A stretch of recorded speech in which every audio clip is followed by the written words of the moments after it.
ان پر بھی خدا کی لعنت ہے۔ جو اپنی سلطنت و بادشاہت میں انہیں ذلیل کرے، یعنی نیک لوگوں کو ذلیل کرے یا کمزوروں پر، ان پر بھی خدا کی لعنت ہے۔ جو خدا کی حرام کردہ چیزوں کو حلال کرے، ان پر بھی خداوند عالم کی لعنت ہے۔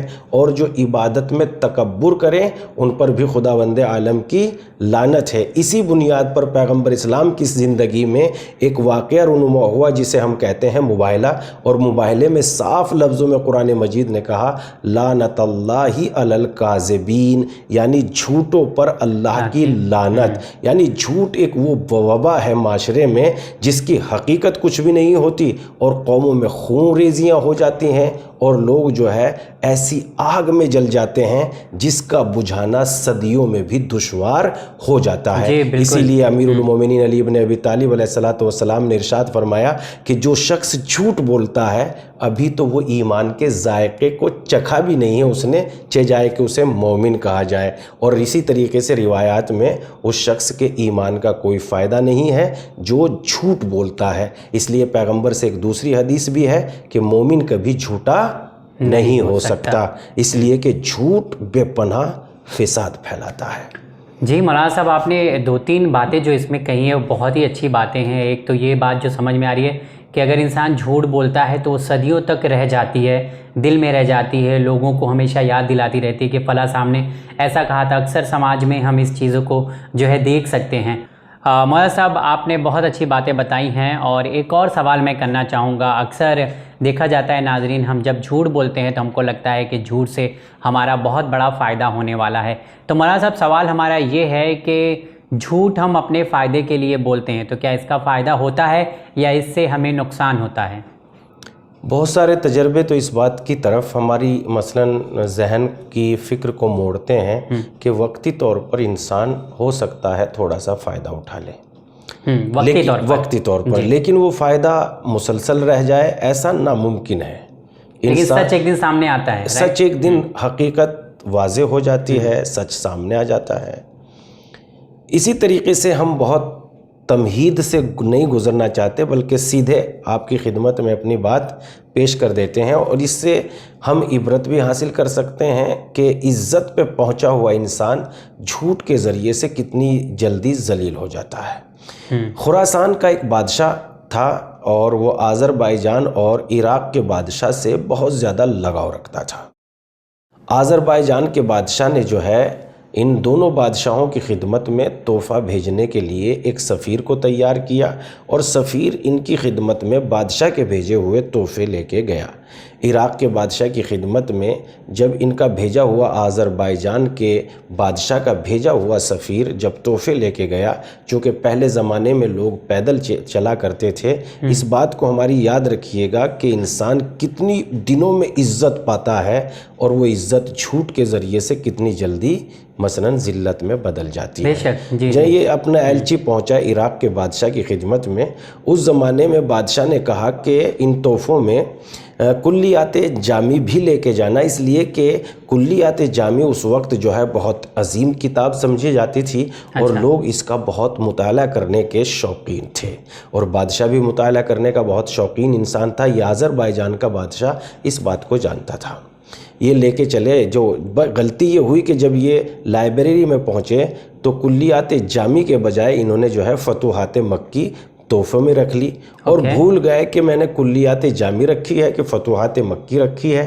بادشاہ کی خدمت میں پیش ہوئے، بادشاہ نے ان کا بڑا احترام کیا، عزت دی، اور اپنے جو ہے اپنے مقام پہ جہاں خود بادشاہ کا مخصوص محل تھا اس میں ٹھہرایا، اور جب ٹھہرایا تو کھانا وانا کھلاتے وقت بادشاہ نے بہت محبت کی نگاہ ڈالتے ہوئے شخص سے کہا جو آذربائیجان کا تحفہ لے کے آیا تھا، آذربائیجان کے بادشاہ کا، اس کی طرف محبت کی نگاہ ڈالتے ہوئے کہا کہ تھک گئے ہوں گے، بڑا لمبا سفر ہے، پیدل چلے ہیں اور بہت ہی زیادہ تھکاوٹ ہو رہی ہوگی۔ انہوں نے اپنی بات کو جو ہے مثلاً اپنی عزت بڑھانے کے لیے کہا کہ نہیں بادشاہ سلامت، بالکل بھی تھکن نہیں ہوئی ہے، اس لیے کہ جب میں کہیں پڑاؤ کرتا تھا اور مثلاً ٹھہرتا تھا تو وہاں پر میں کلیات جامی کا مطالعہ کر لیا کرتا تھا، اور بادشاہ نے آپ کے لیے کلیات جامی بھی بھیجی ہے۔ جیسے ہی اس نے کلیات جامی کا نام لیا، ویسے ہی بادشاہ نے شوق سے کہا کہ جلدی سے خزانے سے وہ کتاب لائی جائے اور میری خدمت میں پیش کی جائے۔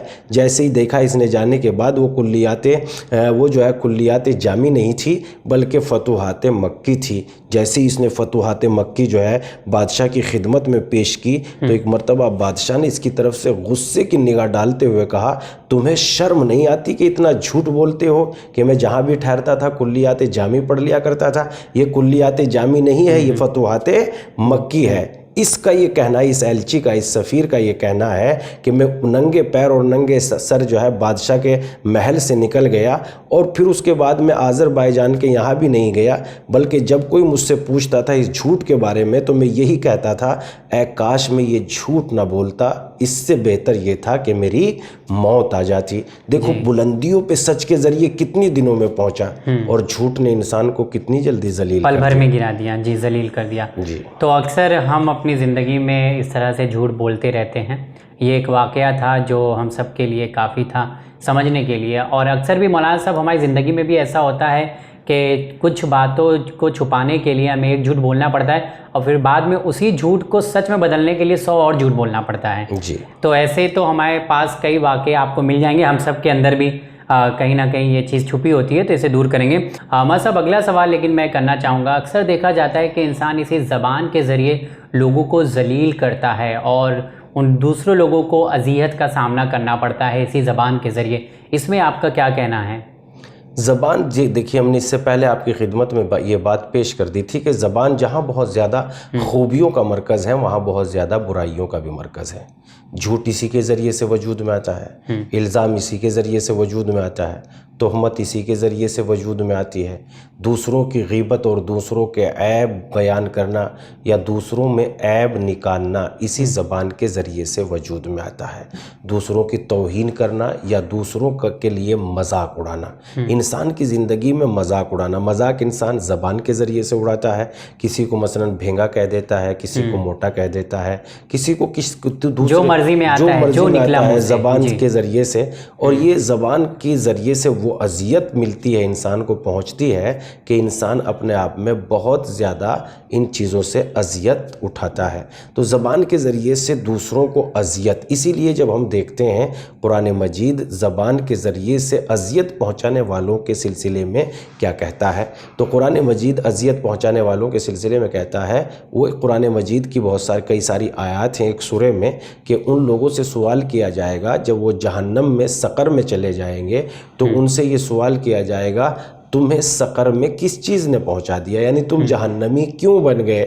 تو وہ جواب دیں گے، لم نکو من المصلین، ہم نمازی نہیں تھے۔ پہلی بات تو یہ کہیں گے ہم نماز نہیں پڑھتے تھے۔ دوسری بات جو وہ پیش کریں گے وہ یہ کہیں گے ان نخوض مع الخائضین، اور ہم مذاق اڑایا کرتے تھے، لوگوں کا مذاق اڑایا کرتے تھے، لوگوں کی توہین کیا کرتے تھے، لوگوں کا کی جو ہے مثلا مذاق کے ذریعے سے اذیت پہنچایا کرتے تھے۔ اس اذیت پہنچانے کی وجہ سے ہمیں جہنم کے آخری طبقے میں ڈال دیا گیا ہے۔ تو اذیت زبان کے ذریعے سے پہنچائی جاتی ہے، اسی لیے امیر المومنین علی ابن ابی طالب علیہ السلام اور خود پیغمبر اسلام صلی اللہ علیہ وآلہ وسلم کی روایت ہے کہ 2 چیزوں کی وجہ سے انسان جہنم میں جائیں گے، اگر ان 2 چیزوں کی انسان حفاظت کر لیں تو سارے انسان انشاءاللہ جنتی بن جائیں گے۔ پیغمبر اسلام صلی اللہ علیہ وسلم نے فرمایا کہ ایک تو انسانوں کا گروہ جو ہے زبان کے ذریعے سے جہنم میں جائے گا،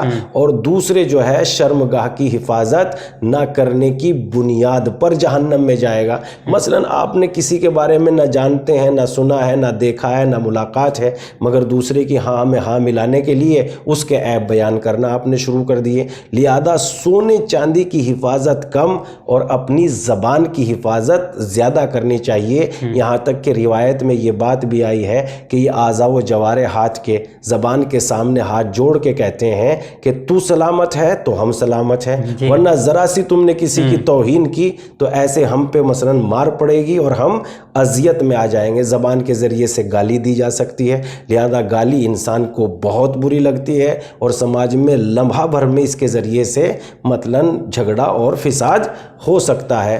تو تو زبان کے ذریعے سے بہت ساری برائیاں زبان کے ذریعے سے وجود میں آتی ہے. جہاں زبان کے ذریعے سے خوبیاں وجود میں آتی ہیں وہاں ہی بہت زیادہ برائیاں بھی زبان کے ذریعے سے وجود میں آتی ہے. لہذا زبان کی حفاظت برائیوں کے لیے اپنی زبان بالکل نہ کھولے. اسی لیے قرآن مجید نے کہا یا ایھا الذین آمنوا لما تقولون ما لا تفعلون، اے صاحبان ایمان بھلا تم وہ کیوں کہتے ہو جو تم کرتے نہیں ہو.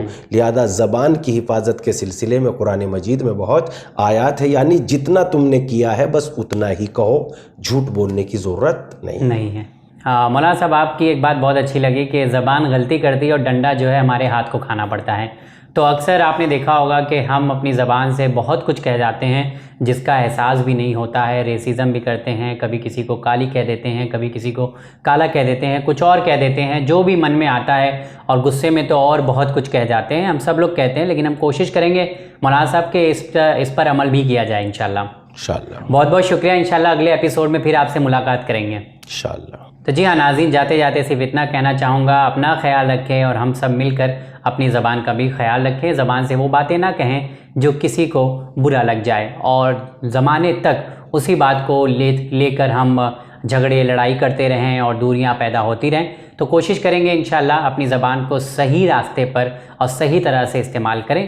انشاءاللہ پھر کسی پروگرام میں آپ تمام ناظرین سے ملاقات ہوگی. دیکھتے رہیے چینل ون. بہت بہت شکریہ.